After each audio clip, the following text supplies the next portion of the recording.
My name is Telanish. I am 14 years old. I was promised in marriage when I was 3, betrothed at 10, and pregnant at 12. After 3 days of labor, I was carried on a stretcher to a hospital, where my baby died 2 hours later. The obstructed labor left me incontinent. I smell and I feel so ashamed.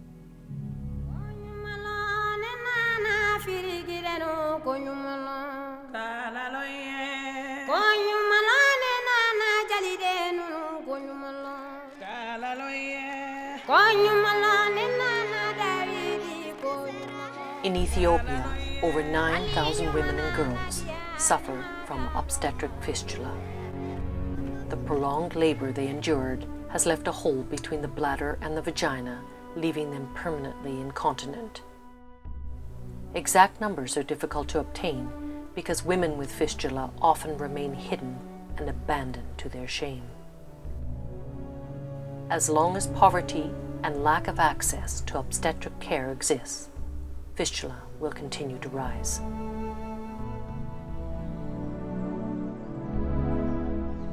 Dr. Catherine Hamlin has dedicated her life to repairing fistulas and restoring the dignity back into the lives of young women.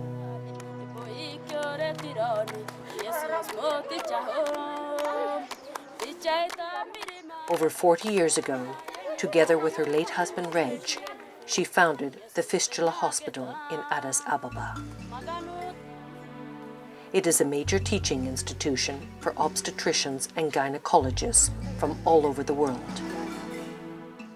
Catherine has heard many times over heartbreaking stories like that of Telanish. I feel that I can get into the life of these girls because I've seen so many of them, and I can picture a little girl marrying at an early age, possibly marrying at 13 or 14, going to live with her in-laws in a country village, away in a beautiful spot in Ethiopia. But for this little girl, she doesn't notice the beauty, she doesn't notice that she's living in some perfect idyllic spot, because her life is a hard one. She is taught by her mother-in-law to be a good wife.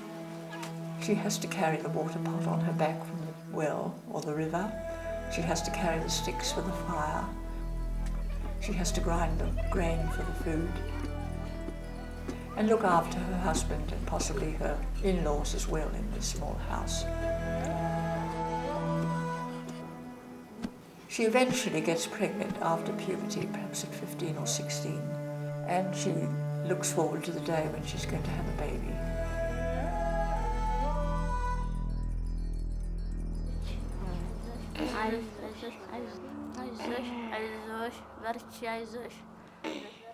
She comes into labour. She's lying there. She has nobody. She doesn't know what's going to happen. She starts it possibly with an element of fear as well, because she hasn't really known what's going to happen to her. She's had no access to a hospital, to antenatal care, to a midwife. Nobody's told her anything except the village women.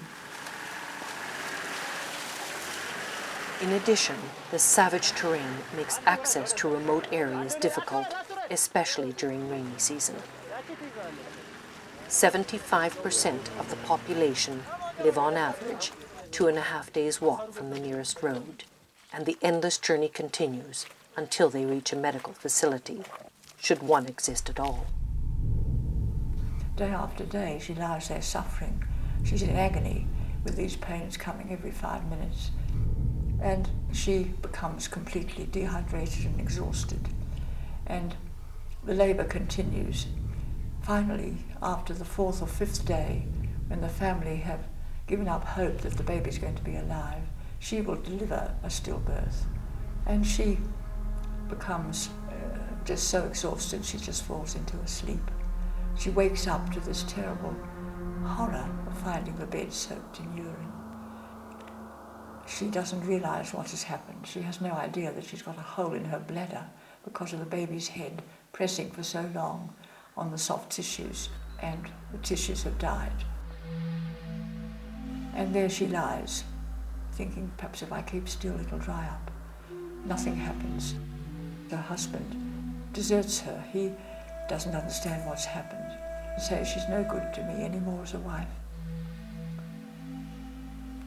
With the death of her baby 2 years ago, and the horror of finding herself constantly leaking urine, Telanish has become an outcast. At the young age of 14, she has suffered more than any woman in the world should be called on to endure.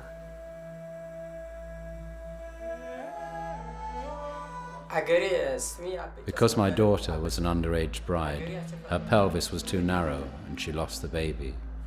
But with God's grace, my daughter was saved. She finally is given back to her mother and father. But they love her, they look after her. They put her in a shed somewhere alone because the rest of the family can't stand the smell in the small house. And there she will exist until somebody tells her that she can be cured.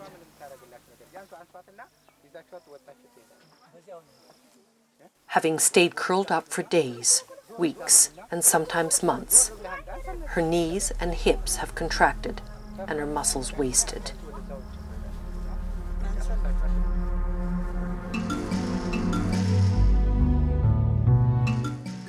Many of these girls require long-term physical therapy to regain the ability to walk normally.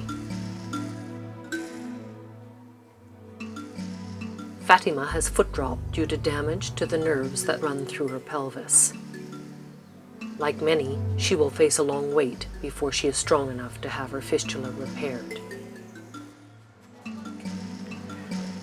For others, the delay in getting to hospital may have been too long and their internal injuries too severe.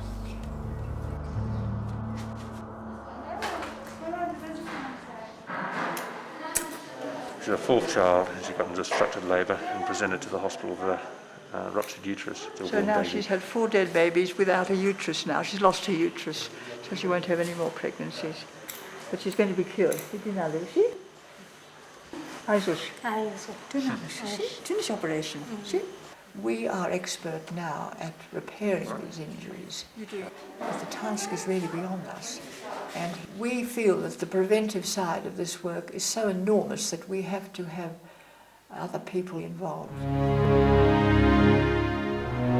Until we raise the age of marriage, have access to emergency obstetric care, and ensure skilled attendance at birth, women and young girls will continue to suffer from the devastating impact of fistula.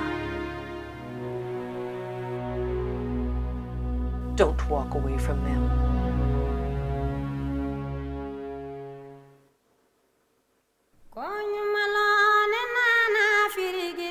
Konyu